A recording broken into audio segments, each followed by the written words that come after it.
Praise the lord. హల్లెలూయా. ప్రభు అయిన యేసుక్రీస్తు నామములో మీ అందరికీ శుభాలు తెలియజేస్తూ ఉన్నాం. నా పేరు బాలశౌరి, మాది మాచర్ల పట్టణం. ఈ పట్టణంలోనే దేవుని సేవ చేస్తూ ఉన్నాం, పల్నాడు జిల్లా. నా ఫోన్ నెంబర్ 9866521486. మేము ప్రతి ఆదివారం కూడా యువకులముగా గ్రామాల్లోనూ పట్టణంలోనూ దేవుని యొక్క సువార్తను ప్రకటిస్తూ ఉన్నాం. మీలో దేవుని సేవ పట్ల ఆసక్తి కలిగిన యువకులను మాతో కూడా రక్షణ సువార్తను ప్రకటించడానికి ఆహ్వానిస్తూ ఉన్నాం. ఈ రక్షణ సువార్తకు ఒక వ్యాను, మైక్ సెట్ అవసరమై ఉన్నది. దయచేసి ప్రార్థించండి.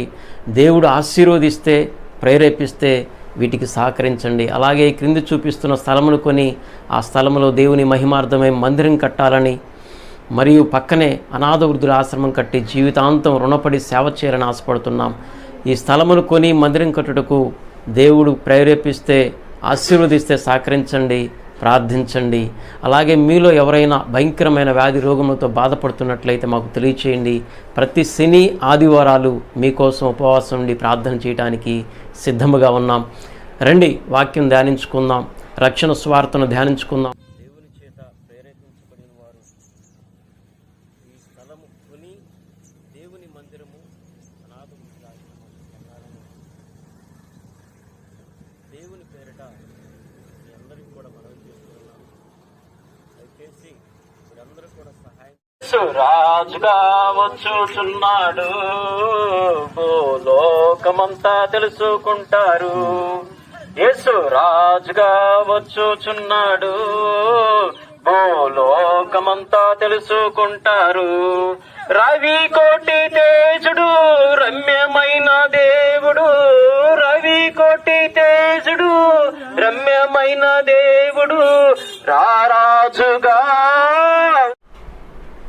Praise the lord. హల్లెలూయా.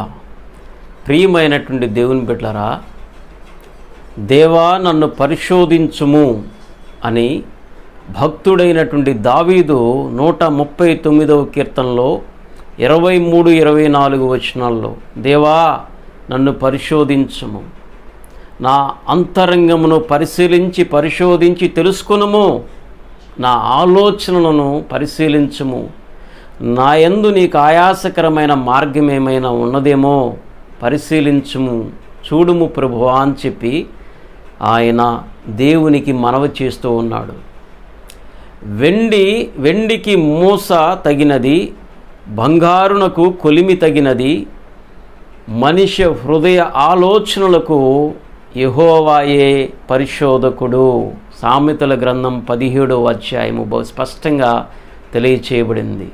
ఇర్మియా గ్రంథం 17వ అధ్యాయము 7వ వచనంలో, హృదయము అన్నిటికంటే మోసకరమైనది, అది ఘోరమైన వ్యాధి కలిగినది, దాన్ని గ్రహింపగలిగిన వాడు ఎవడో. అవును ప్రియమైనటువంటి దేవుని బిడ్డలారా, నీ హృదయంలో నా హృదయంలో ఏమున్నదో నీకు నాకు తెలియదు, కానీ హృదయానికి కేంద్ర బిందువైన మనల్ని సృష్టించినటువంటి యేసయ్యకు మాత్రమే అది తెలుసు. హృదయపు ఆలోచనలు ఏ విధంగా ఉన్నాయి? పరిశుద్ధంగా ఉన్నాయా, అపవిత్రంగా ఉన్నాయా?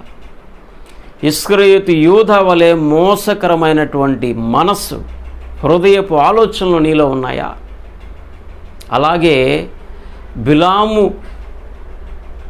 రోషము కలిగినటువంటి ప్రవక్తగా పిలువబడి, బలమైనటువంటి దేవుని ప్రవక్తగా పిలువబడినటువంటి బిలాము బాలాకు యొక్క డబ్బుకు ఆకర్షితుడై ఇశ్రాయేలును శపించుటకు బయలుదేరినటువంటి బిలాము లాంటి మనసు కలిగి ఉన్నావా?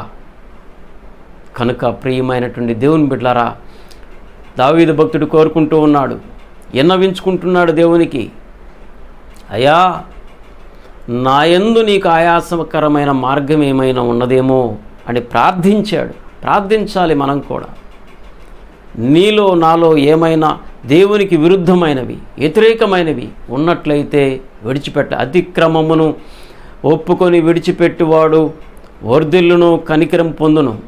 అతిక్రమమును దాచిపెట్టువాడు వర్ధిల్లు.